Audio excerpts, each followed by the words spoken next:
1 சாமுவேலின் புஸ்தகம் 17ஆம் அதிகாரம் 34வது வசனத்தை வாசிங்க. 1 சாமுவேல் 17:34 வாசிங்க. தாவீது சவுலை பார்த்து, உம்முடைய அடியான் என் தகப்பனுடைய ஆடுகளை மேய்த்து கொண்டிருக்கிற போது ஒரு விசை ஒரு சிங்கமும் ஒரு விசை ஒரு கரடியும் வந்து மந்தையில் இருக்கிற ஒரு ஆட்டை பிடித்து கொண்டது. நல்லா கவனிங்க, இது 2வது. தாவீது எப்பவுமே பைபிளை பொறுத்த வரைக்கும் இயேசு கிறிஸ்துவின் ராஜ்யத்துக்கும் அபிஷேகத்துக்கும் முன்னடையாளமானவன், நிழலானவன். அழகா ஆண்டவர் தாவீதை பத்தி சொல்வாரு. தாவீது செய்கிற ஒவ்வொரு யுத்தமும் கர்த்தருடைய யுத்தம்னு சொல்வார். தாவீது வாழ்க்கையில் நடக்கிற எல்லா விஷயத்தையும் நல்லா கவனிச்சு பார்த்தீங்கன்னா இயேசு கிறிஸ்துவுக்கு ரிசம்பிளன்ஸாக இருக்கும். அவன் ஒரு ஆட்டை பற்றி பேசுகிறான். இப்போ இயேசு சொல்வார், காணாமல் போன ஒரு ஆட்டை பற்றி பேசுவார். அதை தேடவும் அதை ரட்சிக்கவுமே நான் வந்தேன் அப்படின்னு சொல்வார். இப்போ தாவீது இங்கே சொல்கிறாரு, என்ன சொல்கிறாருன்னா, ஒரு ஆட்டை ஒரு தடவை சிங்கமும் ஒரு தடவை கரடியும் பிடிச்சிட்டு போயிடுச்சு. யாருடைய ஆட்டை? என் தகப்பனுடைய ஆட்டை. ஸோ பிதாவினுடையதான சபையில் இருக்கக்கூடிய ஒரு விசுவாசியோ அல்லது உங்கள் வீட்டுக்குள்ளே கர்த்தர் கொடுத்ததான ஒரு ஆத்மாவையோ சிங்கமும் கரடியும் பிடித்து கொண்டு போகும் என்று சொல்லி நாம் பார்க்கிறோம். 2வது, இன்னைக்கு இருக்கக்கூடியது சபைகளில் விசுவாசிகளுக்குள்ளே காணப்படுகிற 2வது ஒரு ஸ்பிரிட் அல்லது 2வது மிருகம். நீங்கள் ஜெயிக்க வேண்டியது என்னன்னு கேட்டால் இந்த சிங்கத்தின் ஸ்பிரிட். சிங்கம் என்பது உங்களுக்கு எல்லாருக்கும் தெரியும், பிசாசு அப்படிம்போம். சர்பம் என்பதும் பிசாசு. ஆனால் அதுக்குள்ளேருந்து எது கிரியை செய்துன்னு பார்க்கணும். சர்பம் என்பது கள்ள உபதேசம்னு பார்க்குறோம். அதே மாதிரி சிங்கமும் எவனை விழுங்கலாம் என்று வகை தேடி சுற்றி திரிகிற பிசாசா இருக்கு. ஆனால் சிங்கத்துக்குள்ள இருந்து என்ன கிரியை செய்து, என்ன விதமான காரியம் கிரியை செய்து அப்படின்னு கேட்டீங்கன்னா வாசிங்க. வெளிப்படுத்தின விசேஷம் 13ஆம் அதிகாரம் 5வது வசனத்தை வாசிங்க. பெருமையானவைகளையும் தூஷணங்களையும் பேசும் வாய் அதற்கு கொடுக்கப்பட்டது. நம்ம ஏன் இந்த வாயை பார்க்குறோம் தெரியுமா? பெருமையானவைகளையும் தூஷணங்களையும் பேசும் வாய் அப்படின்னு இருக்கு இல்லையா? இதை ஏன் நம்ம பார்க்குறோம் தெரியுமா?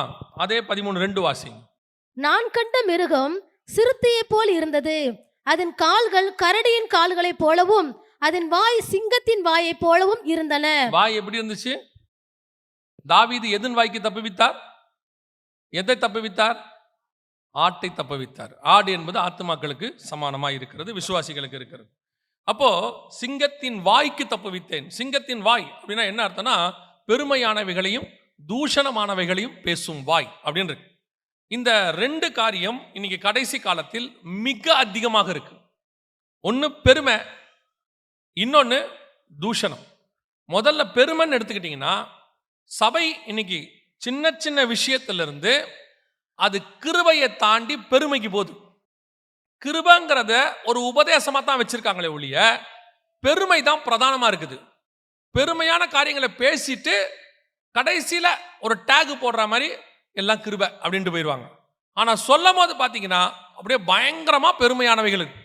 இன்னைக்கு ஒரு சபை ஸ்தாபிக்கிறதுல ஆரம்பிச்சு ஒரு விசுவாசி வளர்றது வரைக்கும் ஏதோ ஒரு விதத்தில் பெருமை எட்டி பார்த்துக்கிட்டே இருக்குது. உள்ளுக்குள்ளேருந்து பெருமை எடுக்கு. நல்லா கவனிச்சுக்கொள்ளுங்க. இயேசு பரமேறி போனதுலேருந்து இன்னைய வரைக்கும் இந்த 2000 வருஷமா எத்தனையோ ஸ்தாபனங்கள் உருவாச்சு, எத்தனையோ விதமான சபைகள் உருவாச்சு, நிறைய காணாமல் போயிருச்சு. நம்ம ஆதி காலத்தில் பார்த்த சபைகளில் எத்தனையோ இன்னைக்கு இல்லை. நீங்கள் பாருங்க, எபேசு, சிமிர்னா எல்லாம் வாசிக்கிறோமே. சிமிர்னாவையும் பிலடெல்பியாவையும் கர்த்தர் சொல்வார் குறையில்லாத சர்ச்சு புகழ்வார். இன்னைக்கு சிமிர்னாலையும் சபை இல்லை, பிலடெல்பியாலையும் சபை இல்லை, எல்லாம் போச்சு துருக்கியிலேருந்து. அதனால் நான் என்ன சொல்கிறேன், அதன் மேலே நமக்கு பெருமை கிடையாது, அந்த பேர் மேலே ஒரு பெருமை கிடையாது. எங்கே இருந்தாலும் நீங்கள் கர்த்தருக்குள்ளே இருக்கிறீங்களான்றதான் பெருமை. இங்கே வருது, அடுத்து கர்த்தர் உங்களை ஆசீர்வதிக்கிறார். ஆசீர்வாதம் வந்த உடனே கர்த்தர் ஆசீர்வதிக்கிறாருங்கிற அந்த எண்ணம் போயிட்டு அடுத்து உங்களுக்குள்ள எட்டி பார்க்குற அடுத்த பெருமை என்னன்னா டேலண்ட், என்னுடைய திறமை. கூட சொல்லுவாங்க கர்த்தருடைய கிருபை. எது ஒண்ணுமே உங்களுக்குள்ள ஒன்று வருதுன்னா அது தேவ தயவுனால் நடக்குது, அவ்வளோதான். இங்கே அப்படியே அந்த பெருமை என்ன பண்ணிடும் தெரியுமா? இது ஒரு டேஞ்சரான விஷயம். கர்த்தர் எதிர்த்து நிற்கிற மிக முக்கியமான விஷயங்களில் ஒன்று பெருமை. பெருமையானவனுக்கு கர்த்தர் என்ன செய்யறாரு? எதிர்த்து நிற்கிறாருன்னு இருக்க. இன்னைக்கு இந்த பெருமை அதிகமாயிட்டே இருக்கு. அப்படியே கொஞ்சம் கொஞ்சமா அப்படியே பிள்ளைகளுடைய படிப்பு மேல ஒரு பெருமை இருக்கு, அவங்க பார்க்குற வேலையில ஒரு பெருமை இருக்கு. நல்லா கவனிச்சுக்கொள்ளுங்க. எவ்வளோ பணக்காரனா இருந்து சோதோம்ல இருக்கிறதை விட கானானுக்குள்ள ஏழையா இருந்தாலும் நல்லது. இன்னைக்கு நிறைய பேருக்கு என்ன தெரியுமா? அந்த ஒரு படிப்புல ஒரு பெருமை இருக்கு. எது ஒண்ணுலுமே எந்த பெருமையும் நமக்கு கிடையாது. உச்சத்தில் உட்கார வைக்கவும் தேவனால் முடியும். புழுதியிலிருந்து எடுத்து ராஜாக்கள் மத்தியில் கர்த்தர் உட்கார வைக்க வல்லமை உள்ளவராக இருக்கிறார். அந்த ஒரு விஷயத்துல தான் தாவீது தப்பிச்சுக்கிட்டு போயிட்டே இருப்பாரு. எங்க போய் உட்கார வச்சாலும் அவர் ஒன்று மட்டும் மனசுல வச்சிருப்பாரு, ஆண்டவரே இம்மட்டும் கொண்டு வர்றதுக்கு நானும் என் வீட்டாரும் ஏமாத்திரம். அந்த தாட் இருந்துகிட்டே இருக்கும் அவருக்கு, அப்படியே போயிட்டே இருக்கும். அவர் சொல்வாரு, எங்கேயோ இருந்த என்ன இங்க கொண்டாந்து இருக்கிறார். மீகால்கிட்ட சொல்வார், ஆண்டவர் மீகா கிட்ட சொல்வாரு, ஆமா என்ன கர்த்தர் கொண்டாந்து இங்க உட்காந்துருக்காரு, இன்னும் செய்வேன். அந்த தாட் ஏறக்கூடாது. அதுதான் தாவீதுடைய பெரிய பிளஸ். எங்க போய் ராஜாவா இருக்கட்டும், பெலிஸ்தீனை ஜெயிக்கட்டும், அத்தனை பேரும் தாவீதுக்கு பயப்படட்டும். ஆனா அவன் என்ன சொல்லுவான் தெரியுமா, ஆடுகளுக்கு பின்னால் அலைந்து கொண்டிருந்தேன். அவ்வளவுதான், வேலை முடிஞ்சு. இந்த தாழ்மை இருந்துட்டே இருக்கணும். கர்த்தர் ஆசீர்வதிச்சாரா, உங்க பிசினஸ் ஆசீர்வதிக்கிறாரா, நல்ல உங்களை செழிப்பாக்குறாரா, சோத்திரம் சொல்லுங்க. இங்க படிப்பு பெருமை, பணப்பெருமை, எந்த பெருமையும் கிடையாது. எப்ப சபைக்குள்ள காலை வச்சுட்டோமோ அத்தனை பேரும் ஒரே தேவனுக்கு பிள்ளைகள். இங்க எந்த விதமான ஏற்றம் அந்த பாகுபாடு எதுவுமே கிடையாது. படிச்சவன் படிக்காதவன், பணக்காரன் ஏழை, எதுவுமே இங்க கிடையாது. யாக்கோபு புஸ்தகம் அப்படித்தான் சொல்லுது. இங்க வந்து உட்காந்துக்கிட்டு உங்க பண பெருமைய, உங்க படிப்பு பெருமைய, உங்களுடைய ஆசீர்வாத பெருமையெல்லாம் இங்க காட்டாதீங்க. அவர் தேவனுடைய ரூபமாயிருந்தும் தேவனுக்கு சமமாயிருந்தும் அதை கொள்ளையாடின பொருளாய் எண்ணாமல் முடிவு பரியந்தம், சிலுவையின் முடிவு பரியந்தம் தன்னை தாழ்த்தினார்.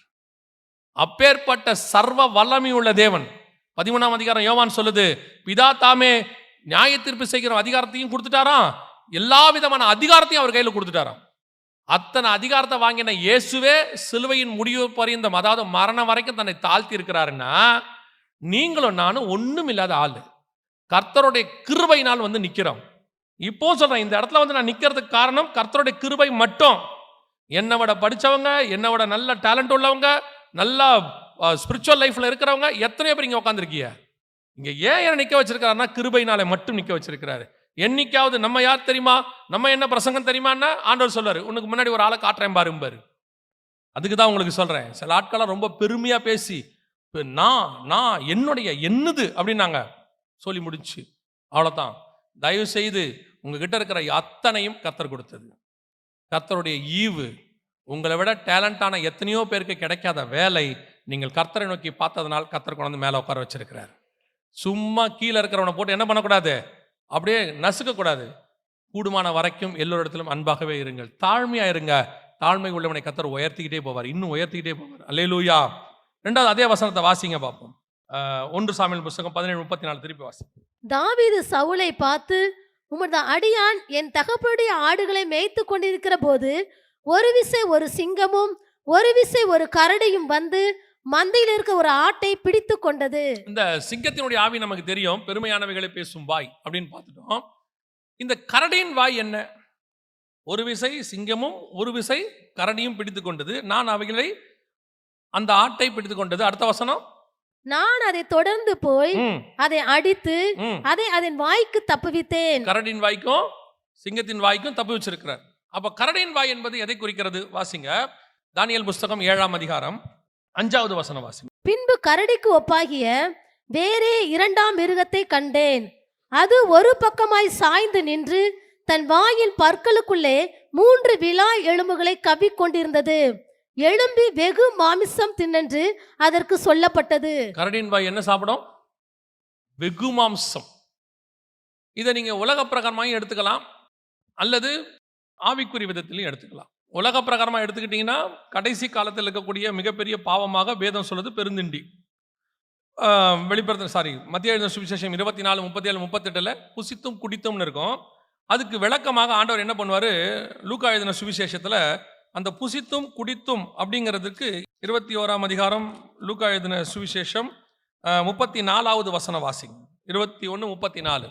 உங்கள் இருதயங்கள் பெருந்திண்டியினாலும், அதான் புசித்து பெருந்திண்டியினாலும், வெறியினாலும், குடித்து லௌகிக கவலைகளினாலும், அதுதான் பெண் கொண்டும் பெண் எடுத்தும். இதுக்கான விளக்கத்தை அங்க கொடுத்திருப்பாரு, லூக்கால கொடுத்திருப்பாரு. மத்திய 24, 37, 38க்கு லூக்கா 21 விளக்கம் கொடுத்திருப்பாரு. புசித்து குடித்து பெண் கொண்டு பெண் எடுத்து. அப்போ இந்த புசித்து குடித்துங்கிறதுக்கான ஒரு அர்த்தம் என்னன்னா, வெகு மாம்சத்தை சாப்பிடு, நல்லா சாப்பிடு அப்படின்னு அர்த்தம். அது உலக பிரகாரமான பாவம் இருக்கும். ஸ்பிரிச்சுவலி யோசிச்சிங்கன்னா, கடைசி காலத்துல மனுஷர்கள் எப்படிப்பட்டவங்களா இருப்பாங்கன்னா, தூஷிக்கிறவர்களாயும் வெகு மாம்சத்தை ஜனங்களை பட்சிக்கிறவர்களாயும் காணப்படுவார்கள். நீங்க தீமோத்தேயுக்கு எழுது 2 தீமோத்தேயு 3ஆம் அதிகாரம் 1-2 வசனம் வாசிங்க. மேலும் கடைசி நாட்களில் கொடிய காலங்கள் வரும் என்று அறிவாயாக. எப்படியெனில் மனுஷர்கள் தற்பிரியராயும் தற்பிரியராயும் பணப்பிரியராயும் ம், வீம்புக்காரராயும் ம். அகந்தை உள்ளவர்களாயும் தூசிக்கிறவர்களாயும் என்னவோ தூஷிக்கிறவராயும். சிங்கத்தின் வாய்க்கு 2வது பார்ட், அதை நான் சொல்ல மறந்துட்டேன், அதை மட்டும் சொல்லிடுறேன். கரடி நம்ம கத்தரிசித்தமானால் அப்புறம் பார்க்கலாம். அந்த சிங்கத்தினுக்கு 2வது என்ன இருக்குதுன்னு கேட்டிங்கன்னா, நம்ம வாசிச்ச வசனத்தில் சிங்கத்தின் வாய் அப்படின்னு பார்த்தோம் இல்லையா, வெளிப்படுத்தல் 13:5. 1 பெருமையானவைகளையும், 2 தூஷிக்கிறதும். 2வது இந்த கடைசி காலத்தில் இருக்கிற மிக முக்கியமான விஷயம், விசுவாசிகளுக்குள்ள இருக்கிற விஷயம், தூஷிக்கிற சுபாவம். அதாவது தூஷிக்கிறதுனா என்னங்க, நாங்கள் புறம் பேசுறது யூஸ்வலாக உங்களுக்குள்ள இருக்கு. சபையில் உட்காந்து புறம் பேசுறதுன்னு ஒன்று இருக்கு, விசுவாசி குடும்பத்தை பற்றி பேசுறது இருக்கு, ஊழியக்கார குடும்பத்தை பற்றி பேசுறது, அது எல்லா காலத்திலும் இருக்கு. அது சரின்னு சொல்லல, தப்பு. சபைக்கு வருது நம்ம எதுக்கு வரோம்னா, இன்னொரு குடும்பத்தை பற்றி பேசவோ இன்னொரு ஆளை பற்றி பேசவோ வரல. இங்கே வந்தது கர்த்தரை ஆராதிக்கிறது, அதோட நிறுத்திடணும். ஆனால் இப்போ கடைசி காலத்தில் பார்த்தீங்கன்னா இந்த ஃபார்வேர்டுன்னு ஒன்று இருக்கு. அது ஃபேஸ்புக்கில் ஃபார்வர்ட் பண்ணுறீங்களோ அல்லது வாட்ஸ்அப்பில் ஃபார்வர்ட் பண்ணுறீங்களோ அல்லது யூடியூப்பில் ஷேர் பண்ணுறீங்களோ, இந்த தூஷிக்கிறது இப்போ நிறைய ஆகிட்டே வருது. தூஷிக்கிறது இது கடைசி காலத்தில் இருக்கிற பாவம்னு 2 தீமோத்தேயு 3 அவர் சொல்றார், 1:2. இப்போ சபைகளை குறித்து, ஊழியக்காரர்களை குறித்து, விசுவாசிகளை குறித்து நிறைய தூஷிக்கிறது வந்துகிட்டே இருக்கு. இதை ஒரு வேலையாக இந்த ஆவி உடையவர்கள், தூஷிக்கிறதுக்குலாம் அந்த ஆவி வேணும், பிசாசின் ஆவி வேணும், இருந்தால் தான் செய்ய முடியும். சிலர் இதை என்ன சொல்றாங்கன்னா கண்டித்து உணர்த்துதல்ங்கிறாங்க. கண்டித்து உணர்த்துதல் வேறு, தூஷிக்கிறது வேற. கண்டித்து உணர்த்துனா என்ன, இப்போ ஒரு ஆள் தப்பு பண்றாரா, அவரை கூப்பிட்டு பா நீ இந்த மாதிரி பண்ற, பவுல் சொல்றாரு, நான் சொல்லல, பவுல் சொல்றாரு. அவர் சொல்றாரு, அவன் தப்பு பண்றானா அவனை கூப்பிட்டு சொல்லு, கேட்கலையா 2-3 பேரை கூப்பிட்டு சொல்லு, போய் சொல்லு, அப்படியும் கேட்கலையா அவனை அப்படியே ஆண்டவர்ட்ட ஒப்படைச்சிருன்ட்டார். இவ்வளவுதான் அதோடைய ஃபார்முலா. ஒரு சிலர் என்ன நினைக்கிறாங்கன்னா, ஆரம்பிக்கும் போது தூஷிக்க ஆரம்பிக்கும் போது அவங்களுக்கு தெரியல, அவங்க என்ன நினைக்கிறாங்கன்னா, இவங்க தப்பு பண்றாங்க, என் இருதயம் பொறுக்கல, இவங்களை எப்படியாவது ஜனங்களை எங்கேருந்து காப்பாத்துறேன் அப்படின்னு நினைச்சுக்கிட்டு அந்த ஊழியக்காரங்களை பத்தி கொஞ்சம் போடுறாங்க. இது ஆரம்பத்தில் அவங்களுக்கு நல்லது மாதிரி தெரியுது. கிதியோன் ஏபோத்தை உண்டாக்கினா அது பின்னாட்களில் கன்னியாய் மாறியதுன்ற மாதிரி இவங்க பின்னாட்களை என்னன்றாங்கன்னா இதை ஒரு ஊழியமா செய்ய ஆரம்பிச்சிடறாங்க. அதுக்கப்புறம் திட்டுறதே வேலை, தூஷிக்கிறதே வேலை. அதுக்கப்புறம் என்ன ஆயிடுதுன்னு கேட்டீங்கன்னா, தூஷிக்கிறதுக்கு ஒண்ணும் இல்லாட்டி தேடுறாங்க ஊழியக்காரனை பத்தி, அப்படியே ஏதாவது கிடைக்குமா, எந்த ஊழியக்காரன் கிடைப்பானா அவனை, ஏன்னு சொன்னா இன்னொரு அது அவங்க அப்படி இருக்கிறதுக்கு யார் காரணம்னா வேற யாருமே இல்லை, விசுவாசிகள் நீங்கள் மட்டுமே காரணம். ஏங்க எங்களை சொல்றீங்க, நாங்க என்ன பண்ணோம், நீங்க அதை பாக்குறீங்கல்ல, அதனால தான் அவன் போடுறான். நீங்க நல்ல ப்ரோக்ராமை போட்டா பார்க்கவே மாட்டீங்க தெரியுமா.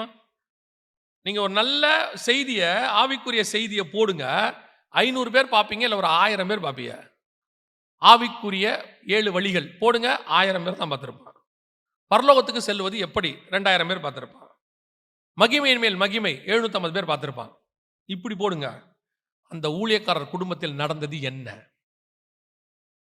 அவரை காணவில்லை, 7000 பேர் பார்க்கறான். அந்த ஊழியக்காரர் என்னன்னா உனக்கு என்ன, இப்ப நீங்க என்ன பண்ண போறீங்க, தெரிஞ்சு என்ன பண்ண போறீங்க, அந்த இன்ஃபர்மேஷனை நீங்க தெரிஞ்சுக்கிட்டு என்ன பண்ண போறீங்க, அந்த இன்ஃபர்மேஷனுக்கு பேரு குப்பை. அந்த குப்பையை நீங்க மைண்ட்ல ஏத்திக்கிட்டு என்ன செய்ய போறீங்க, ஒரு நல்ல விஷயத்தை பார்க்க நீங்கள் தயாராக இல்லை. இந்த மாதிரி ஏதாவது வந்தாதான் நல்லா தெரிஞ்சுக்கொள்ளுங்க. நோவாவுடைய நிர்வாணம் அவருடையதான கூடாரத்தில் அவர் நிர்வாணமாய் தான் படுத்திருந்தார். படுத்ததுக்கு காரணம் திராட்சரசம் குடிச்ச மது வெறி. அது நோவாவுக்கும் தேவனுக்கும் உள்ளது. அவர் கூடாரத்துக்குள்ள போய் ஒருத்தன் பார்த்தான்ல, அது முதல் தப்பு. 2வது, அதை கொண்டு போய் 2 பேருக்கு ஃபார்வர்ட் பண்ணான்ல, அவன் தான் ஃபர்ஸ்ட் மெசேஜ் ஃபார்வர்ட் பண்ணவன். ஃபார்வர்ட் பண்ணான்ல, அது 2வது தப்பு. நோவா எந்திரிச்ச உடனே ஃபார்வர்ட் பண்ணவன சபிச்சிட்டாரு. ஆனா அதுக்கப்புறம் ஃபார்வர்ட் பண்ணாம டெலீட் பண்ணால அந்த மெசேஜ் 2 பேர், சிச்சி இதெல்லாம் ஃபார்வர்ட் பண்ண வேண்டாம்டா, டெலீட் பண்றான்ட்டு போய் துணி போட்டு மூடினால அவனை ஆசீர்வதிச்சிட்டாரு. இவ்வளவே நீங்கள் ஃபார்வர்ட் பண்ற மெசேஜுக்கும் டெலீட் பண்ற மெசேஜுக்கும் கிடைக்கிற கிரெடிட்ஸ். ஒருத்தனுடையதான பாவத்தையோ ஒருத்தனை பத்தி தூஷிக்கிறதையோ அது விசுவாசியோ, நான் வெறும் ஊழியக்காரன் சொல்லல, சக விசுவாசியோ செய்யும் போது வெரி கேர்ஃபுல். சபைக்குள்ள ஏதோ ஒரு விசுவாசியோட பையனோ பொண்ணோ ஏதோ ஒரு தப்பு பண்ணிட்டாங்க, அந்த பிள்ளைகளுக்கு ஜெபம் பண்ணுவீங்களா இல்ல அதை எடுத்துக்கிட்டு சபை முழுக்க பரப்புவீங்களா? சபையில ஒரு தப்பு நடக்குது, யாரோ ஒருத்தர் வாழ்க்கையில் ஏதோ நடந்துருச்சு, ஒரு தப்பு செய்யாதவங்க யாரும் இல்லை, அதான் திருப்பி சொல்வேன், தப்பு செய்யாதவங்க யாரும் இல்லை, ஏதோ நடந்துருச்சு, இமிடியேட் நீங்க என்ன பண்ணணும் தெரியுமா, அதுக்காக உன் இருதயம் பரிதவிக்கணும். அதுதான் கிறிஸ்துவின் இருதயம். அதை தூஷிக்கிற தோணை வருதுன்னா அது பிசாசின் இருதயம். இன்னொருத்தர்கிட்ட சொல்லி அதை கேவலப்படுத்தணும்னு நினைச்சினா அது பிசாசின் இருதயம். இல்ல, ஐயோ ஆண்டவரே இவங்களை காப்பாத்துங்க, அந்த சகோதரி உடஞ்சிடுவாங்களே, அந்த சகோதரன் உடஞ்சிடுவாரு, அந்த குடும்ப சபைக்கு வராம போயிடுமே, அப்பா அவங்களை நீ போட்டு முழங்கால் போட்டினா யாரும் பார்த்துருக்க மாட்டாங்க. ஏன், அந்த குறிப்பிட்ட குடும்பம் கூட பார்க்காது. ஆனா பரலோகம் உன்னை வாட்ச் பண்ணிக்கிட்டே இருக்கும். இவனுக்கு இவ்வளவு நல்ல இருதயம் இருக்குன்னு கர்த்தர் உன் குடும்பத்தில் அந்த ஆசீர்வாதத்தை கட்டளையிட வல்லமை உள்ளவராக இருக்கிறார். இயேசுகிட்ட ஒன்னே ஒன்று கத்துக்குங்க, நான் முடிச்சிடறேன். தன்னை ஒருத்த மறுதளிச்சிட்டான், ஒரு தடவைக்கு 3 தடவை மறுதளிச்சுட்டு அடுத்து அவனை வர சொல்றாரு. அவன் வரான் பார்க்க அவரை. நீங்க போய் பாருங்க, ஒரு தடவை கூட ஏன் அப்படி செஞ்சேன்னு கேட்க மாட்டார். ஒரு தடவை கூட கேட்க மாட்டார். மறைமுகமாகவும் கேட்க மாட்டார், நேரடியாகவும் கேட்க மாட்டார். அவங்ககிட்ட கேட்பாரு, என் ஆடுகளை. எவ்வளவு பெரிய பொறுப்புக்கு திருப்பி கொடுக்குறாரு பாருங்க.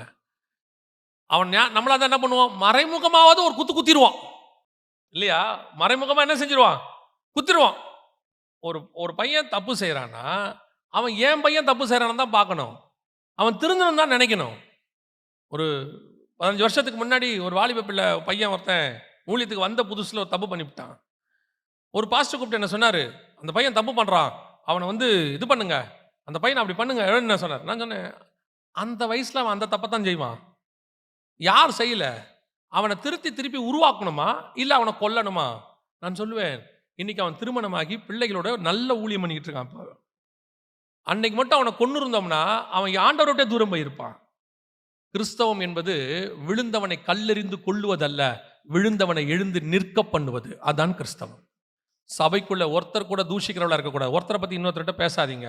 ஒருத்தரை பத்தி இன்னொருத்தர்கிட்ட பேசுறீங்கன்னா நல்ல விஷயங்களை மட்டும் பேசுங்க. பைபிள் அதான் சொல்லுது, பக்தி விருத்திக்கு ஏதுவான நல்ல வார்த்தைகளையே பேசுங்கள். தூஷிக்கிறது பிசாசின் சுபாவம், அதை மன்னித்து மறப்பது கிறிஸ்துவின் சுபாவம். நீங்கள் கிறிஸ்துவின் சாயலுக்கு ஒப்பாய் மாறணும். இல்லைன்னா அந்த சிங்கத்தினுடையதான ஆவி, அந்த கரடி, அந்த சிங்கம் உங்களை ஜெயிச்சிரும். காட்டு மிருகம் என்ன செஞ்சிடும், ஜெயிச்சிரும். ஒருவேளை இது வரைக்கும் யாரையாவது அப்படி பேசியிருந்தீங்கன்னா, யாரை பத்தியாவது பேசி அவங்க இருதயத்தை புண்படுத்தி இருந்தீங்கன்னா தைரியமா போய் மன்னிப்பு கேட்டுருங்க. அந்த மன்னிப்பு உங்களையும் உங்கள் குடும்பத்தையும் காப்பாத்திரும். இல்ல அவங்க செஞ்சது அப்படித்தான், எனக்கு தெரியும், அவங்க உண்மைதான் செஞ்சாங்க. ஆமா, அவங்க உண்மைதான் செஞ்சாங்க. ஆனா அதை பேசுற அதிகாரத்தை உங்ககிட்ட யாரும் கொடுக்கல.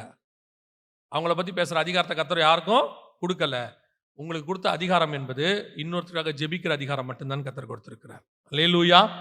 நாம் ஜெபிக்க போகிறோம். ஏந்திரிக்கலாமா நம்ம தேவ சமூகத்தில்? இந்த காட்டு மிருகங்களை ஜெயிக்கிறது தான் கர்த்தருடையதான திட்டம். ஆரம்பத்திலிருந்து அந்த மிருகம் முதலாம் ஆதாமை ஜெயிச்சிருச்சு. அதனாலதான் ஆண்டவர் முதல்ல காட்டு மிருகத்தை ஜெயிச்சுட்டு ஊருக்குள்ள வருவார். உங்களுக்கு எனக்கும் அதே பொறுப்பு இருக்கு. நம்மளை சுத்திலும் நிறைய காட்டு மிருகங்களுடைய ஆவிகள் சுத்திக்கிட்டு இருக்கு.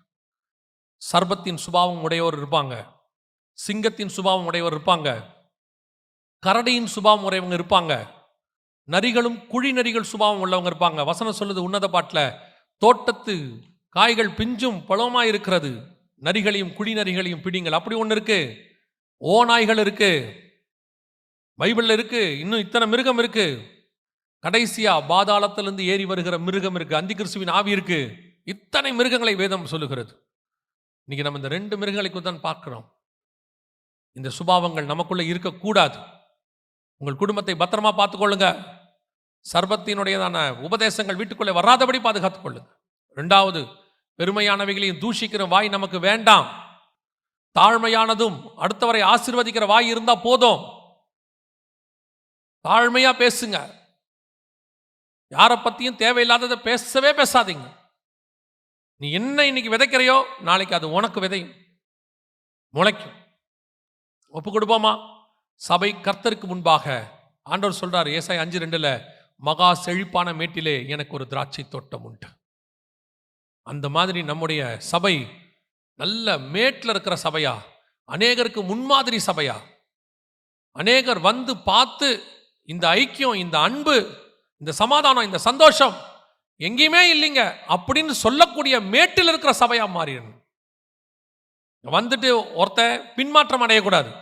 அங்க இருக்கிற விசுவாசிங்கெல்லாம் ரொம்ப மோசம், அடுத்தவங்களை பத்தி பேசுறாங்க, எங்க குடும்பத்தை பத்தி பேசுனாங்கன்னு போயிடவே கூடாது. அது நீங்க இடரல் உண்டாக்குறது. கர்த்தர் சொல்றாரு, இடரல் உண்டாக்குறவனுக்கு எந்திர கல்லு. ஒப்பு கொடுப்போமா தேவ சமூகத்தில்? நல்ல தகப்பனே, எங்கள் சபை உமக்கு முன்பாக இருக்கிறது ஆண்டவரே.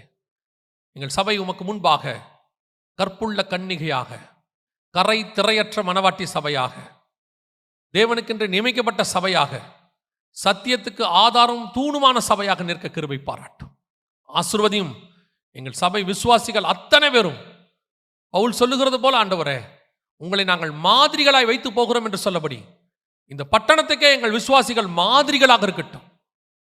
மாதிரிகளாக எங்கள் விசுவாசிகளை பார்க்கிறவர்கள், இது இந்த சபையின் விசுவாசி, கர்த்தருடைய சுபாவம் வெளிப்படுதுன்னு சொல்ற அளவுக்கு மாதிரிகளாக மாறட்டும். கிருபையுள்ள கரத்தில் எங்களை தாழ்த்துகிறோம்.